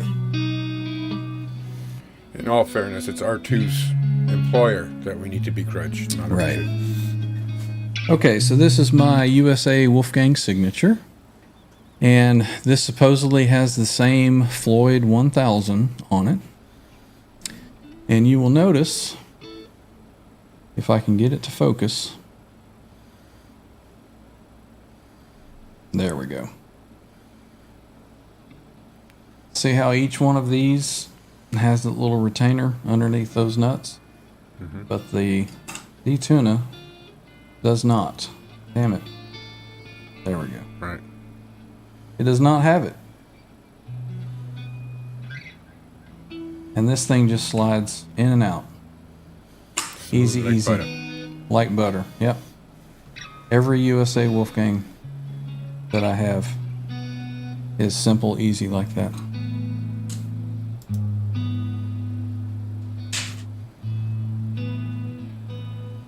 This was one of my first ones. This is from this is the first year of the Stealth, and that one's going to be hard to see because it's black. But same thing. And that is indeed the black one, so it has the anodized or coating on Yeah, it. It yeah, works yeah. just fine. Yep, works great. One finger.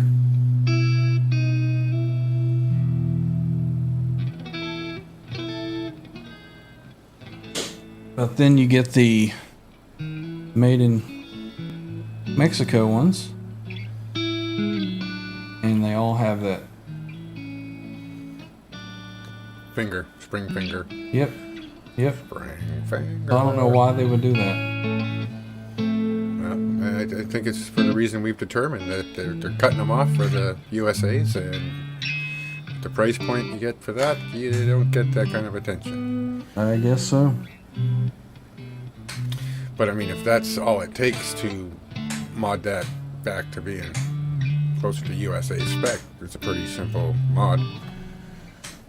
I mean, yeah, you do have to take it all apart and Yeah. get a Dremel out, but I think some of it too is the fine tuners. You know, these, I don't know what they do different, get them out of a different bucket, but these Sloppier just die. do not screw in and out as smoothly as the USA models do. So I don't know. well, they may bin those, right? They get a big pile of them in, and they kind of grade them. This one threads, oh, this one's got to go over in that pile. This one threads a little tighter, now I got to go in that pile. This one threads like crap. We'll Who throw that knows? over here. Who knows?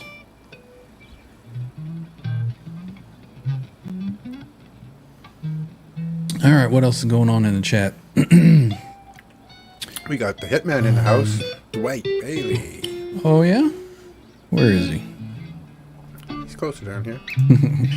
Cakes and rocks. No fair. He has two. Sorry. Right? Dwight. Hitman. Bailey. Welcome in, man. Let's see. I think Headless USA still has a lot of Steinberger parts. I would think that they do. I would love to have Headless, some representatives from Headless on the show. And I'm going to reach out and see if we can't make that happen. I think that would be a good show. Yeah. I think you're right, Tommy. It's a 1000. Appreciate it, Tom. Let's see what else is going on. Everybody should have a TransTrem, Tom. I say it every show. Everybody should have a TransTrem. Right. There's only 3 songs. There's that. Well, Tom, I think that there have been some left-handed TransTrems that have been manufactured. So You play that would be left, the Tom? that would be the rare of the rare. But I think there's some out there. I didn't know you were a lefty, Tom. I don't You're think he not a plays lefty. lefty. He's like he says, but I started right. I think he just. Met about I'm a 8 lefty that left-handed plays right as that well. play right. Yep. I think Janice is left-handed and she plays right. Right? Right. Yep. Just opens up the options, right? Well, see, here's the thing that I was always told, because I was curious. You know, I'm like, why is there left-handed guitars? I mean, a guitar is a guitar.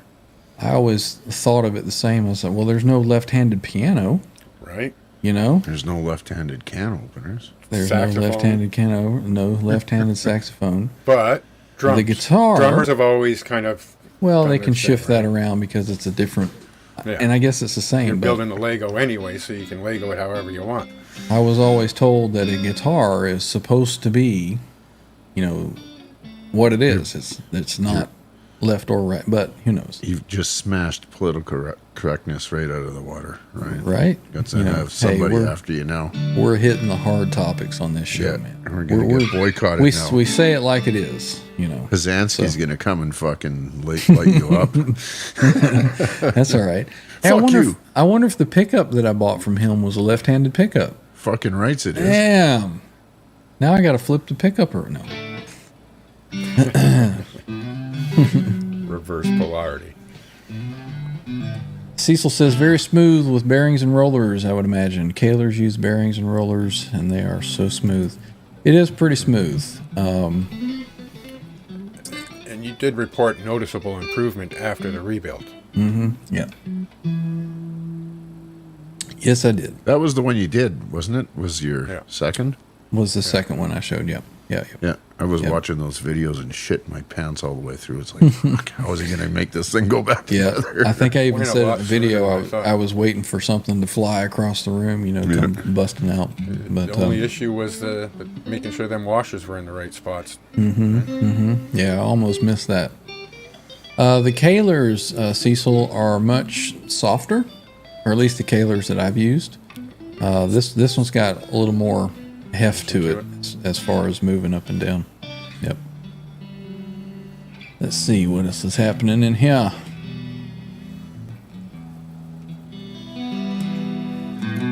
Any questions?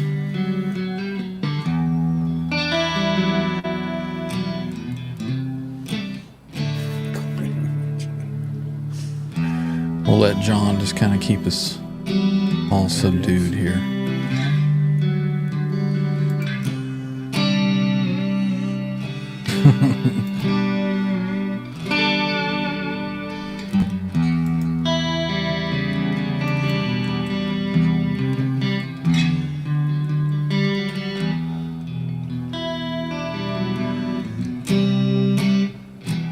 Hey, welcome in, Kurt Rocks. Good to see you.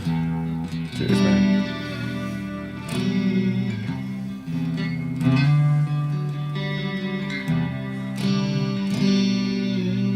Thank you, Ryan.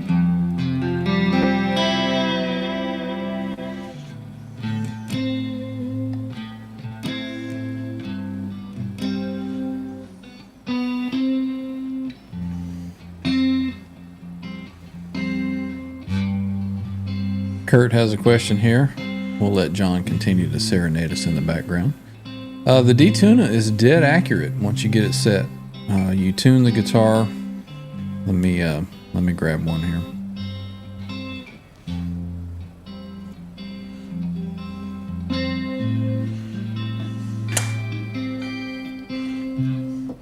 So you basically will tune your guitar with the nut unlocked and the D-tuna pulled out.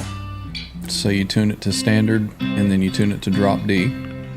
And then once you have that set, you lock the nut and you push this back into the E position. And then over here, it's going to be real dark. You're not going to be able to see it. Maybe you can. There's a little bitty fine-tune adjustment screw on the side of the D-tuna. And then you just kind of calibrate that back into the E. And then once it's set, it's dead on. Now, what I do find, and John has found this too, is that when you pull this in and out about 4 or 5 times, that little screw will turn. So you have to recalibrate it after a while. But it's dead on accurate once you get it set. And I've never tried it with chopping off that little tit on the underside the retainer. So I might. Yeah, this is so much smoother now. It's still not perfect, but I couldn't hardly get it out before. It was so stiff in there. So I've got most of the tension off of that, and I think now what's kind of binding it up just a little bit is just the tip of that that set screw. It's right there. I think it's catching on the top of it. Right. So I may pull this screw out and see if I can't maybe get a little burr off the end of that screw or something. But yeah, once it's set up, it's dead accurate.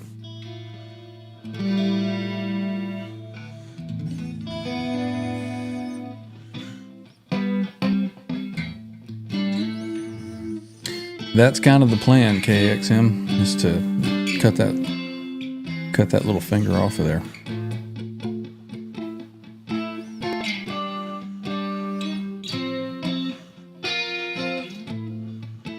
Graphite and Cigar says it's a cheaper bridge, not the same as the USA guitar.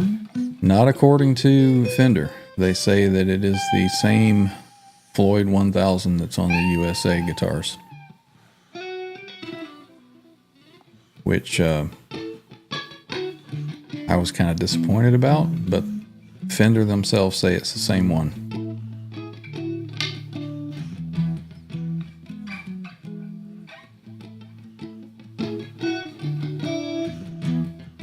Yeah, that little nut can get stripped there. Rob had that problem. He had to buy a whole new D-tuner for his Wolfgang.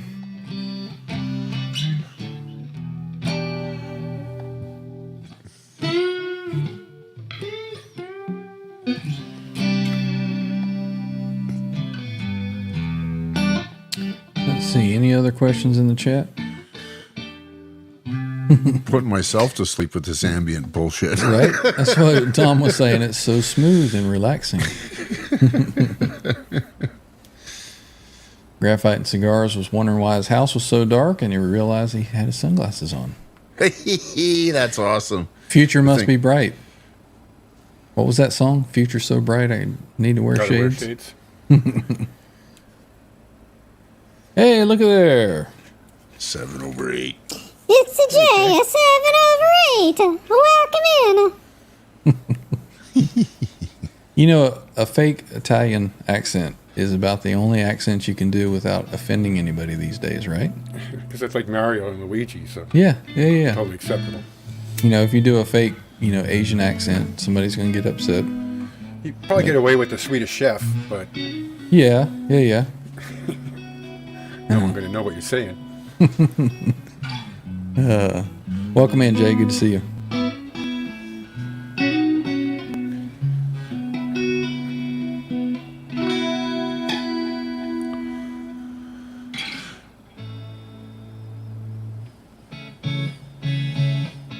Skyprop. I guess Skyprop is left-handed as well. It says I first picked up and started to learn on a right-handed guitar.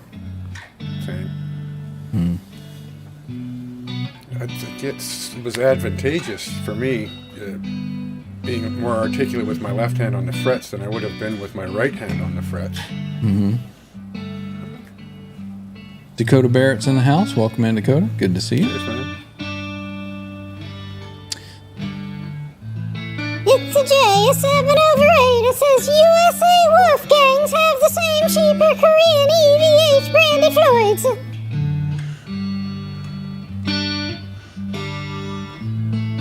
Yep, same one, Tom.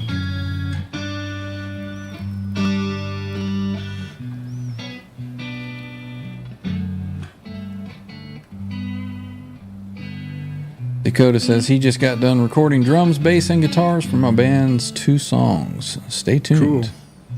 And Skyprop, I'm left-handed too. You play right-handed as well, though, right, Dakota? I believe the clip you sent me the other day, I didn't notice left-handed. KXM Rock, I have left-handed computer. Jay Turner in the house. Bass player for the Mighty Mean Street. Welcome in, man. Good to see you. Hey, brother. He says Michael Anthony is left-handed and plays right, of course. I did not know that. That was probably some trivia question on Fruitcake Tony's show, wasn't it? Right? Tom says, in his opinion, they should have a German Floyd for that price. I would agree. Absolutely. Yeah, 100%, Tommy. Yep. The thing is that they said that, back then, Edward said that he liked the tone of the 1000 over the Handy. other. So, who knows? Quentin's looking for the UPS's bus driver number. That's right. Tom said his mom shares a birthday with Sammy Hager. That's cool. Yeah, left-handed can openers. Ned You Flanders remember- made a career out of that, right? Dakota's asking if I remember the photo he sent me of the Eventide eclipse. Yes, absolutely. And there was a TC Electronic 2290 just below it.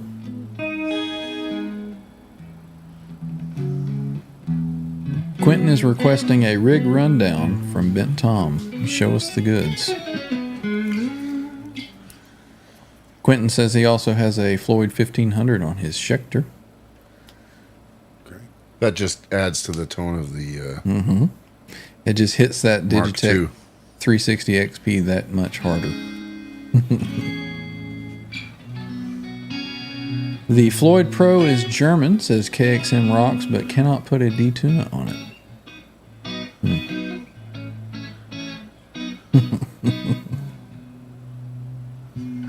Quentin says they do make a left-handed thumb pick.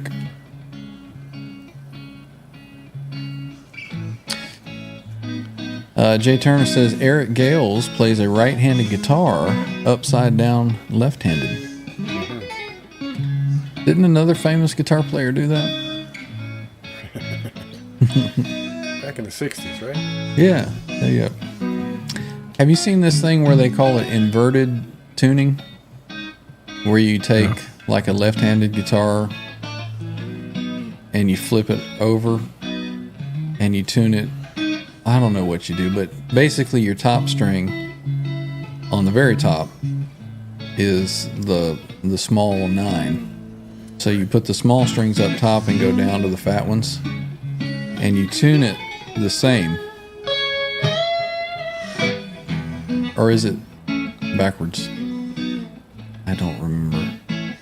Crazy. All kinds of crazy tunings.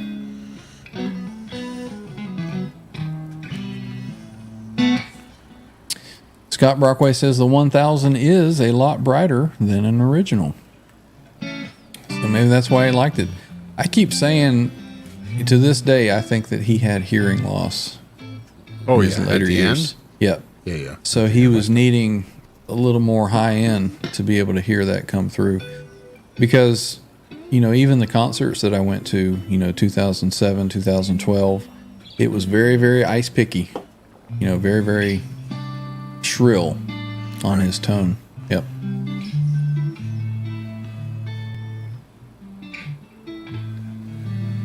Quentin says he has hard enough time, which is standard tuning. Right. Need to put a TransTrem in your hands, Quentin. See what you can do with that. See with your 6 fingers. See what you can do, brother.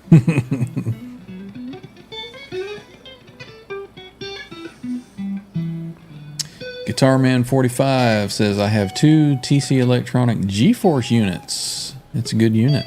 Yeah, Do they both are. of them say who farted on them? Right. Maybe they came from Jay.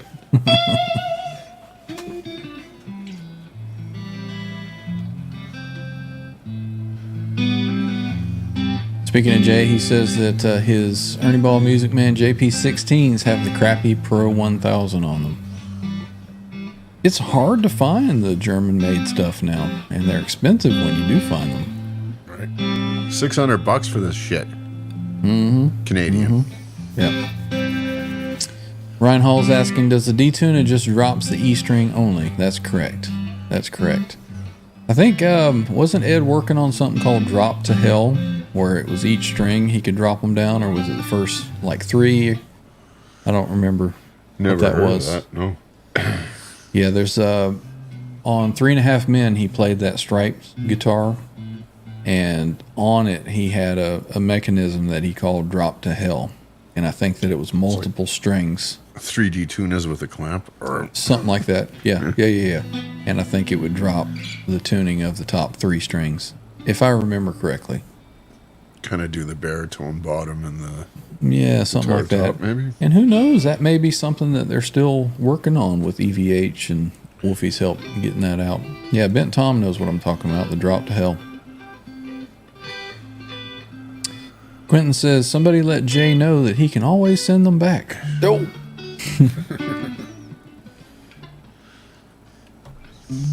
I think Jay's well aware of his ability to do that. I'm sure, yep. Ryan Fraley says, the D-Tune is not the most reliable unless you're on a USA model. You know, I've had pretty good luck with all of mine. It was just the Star guitar that kind of frustrated me a little bit.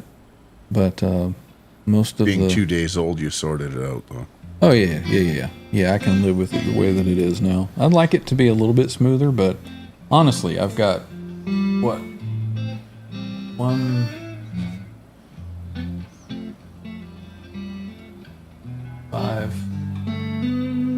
6 EVH made in Mexico, something or another. And all of them are real smooth. It was just this one I had to do something with. So I've had pretty good success with it. Right. Okay, so Bent Tom is saying correct. I said that it would drop all the strings, and then I said it would drop the top 3. So which was correct?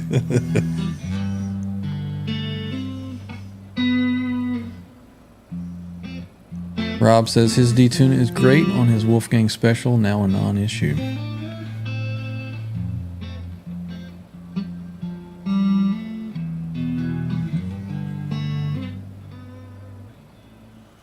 So the top 3. Drops the top 3.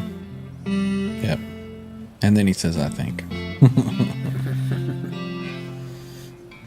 Kurt Rocks, love the Fair Warning guitar. Appreciate it.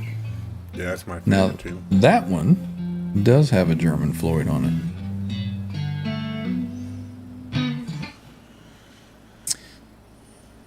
J7/8 says, sucks because the trim on the JP16 is short horned in. The Pro 1000 is smaller than virtually every other Floyd type trim. So JP16, that's Petrucci, right? I would think so, yes. So that's a Music Man product. Mm-hmm. Yeah. Mm-hmm. Dakota Barrett says, how's that TransTrem at OU812? Does it stay in tune well? Nope. It's terrible. POS. You want to buy Well, it? you 12 bucks. missed the whole show where I've played it, so you can check it out on the replay. I'll probably grab it and play a little bit more with it here in just a few minutes. Hell yeah. Let's see. Yoda says his Frankie has an 84 Floyd. Nice.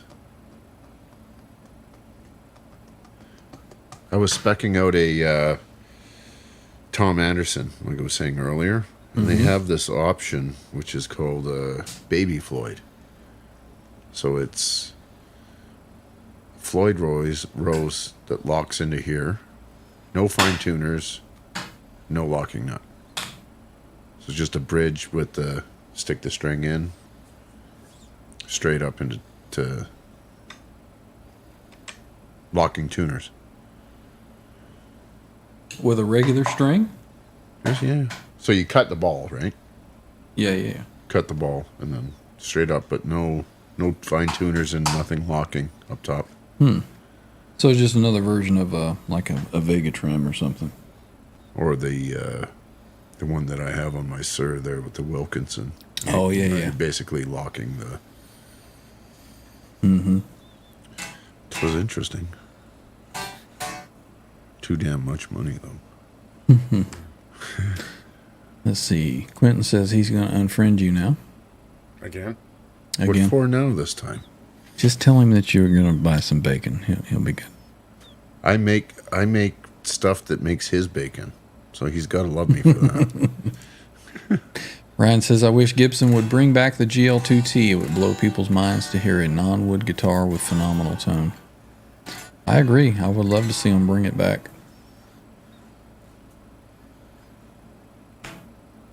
Let's see. Kurt says, where did you get that guitar strap? This is just a regular old Ernie Ball strap.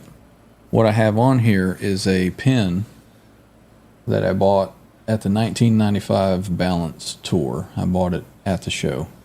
Little Van Halen pin. And this is probably my oldest guitar strap that I've bought, or that I have. I think I bought this guitar strap. Oh, see, I had this back at the Charvel. So that would have been early 90s. Wow. Yep. Probably 1990 I've had this strap. It's nice and worn in. And the pin I've had since 1995. The backer doesn't tweak your nipple. No, not at all. Not at all. It's got the little cover things on it. So no, Nice. it's good. Let's see. What else happening in the chat here? KXM Rock says Bean gets free eggs. Yeah, he's got chickens, man. So free eggs. Nothing wrong with that. You'll take free shit wherever you can get it. Absolutely. Well, there is a price to be paid. You got to get up early. You got to let them out. Keep the coyotes away. Get them back in. Cecil says if you know how to set them up well, you can make TransTrem stay in tune even with heavy dive bombing. Yep. Just a matter of getting rid of the friction. That is 100% true. A good set of locking tuners doesn't hurt. You don't need them. Right. Works, and the nut sauce works well. Yep. Like your Gilmore Strat for a perfect example of that. You get your brake angle right on your wheel. Absolutely. Ed says that he heard Kurt 5150 has sheep. He hides the sheep. Is that a Van Halen reference? Hide your sheep? I think so. That sounds good. Van Halen. Let's see. Tom says that his ex-wife has a bunch of chickens, so he gets free eggs. Does she know that you get part free of eggs? the settlement, or right? 12 eggs a week. A happy dozen. Chickens don't produce. Pay me. Right. Well, boys, I think we have Laz is going on tonight at 10:30, I believe. So coming up in about 15 minutes. So I guess maybe we should start wrapping up Winding her just a down. bit. Yeah, so let me get set here. We'll try to avoid a copyright tonight, but we'll still see what we can do here.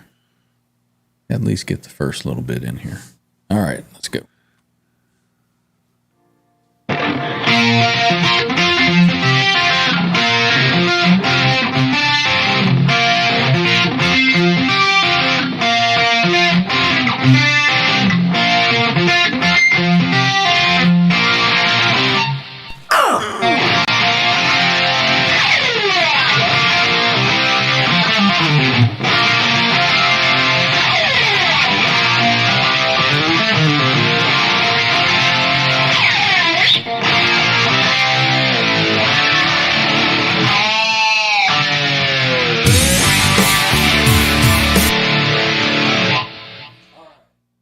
That's about as much of it as we can play.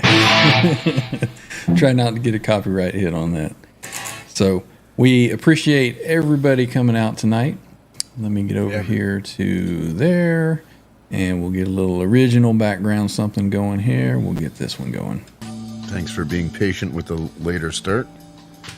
Yeah, we were only, 5-10 minutes or something like that. So never know what the weather's going to do. Last time we had those bad storms rolling through, man, I got hit hard, and I lost, I think some of my lights went out. So, And some of your sheep. yeah, I think it was just one of my my RGB lights along the wall there. So if that's all that got hit that time, I was happy.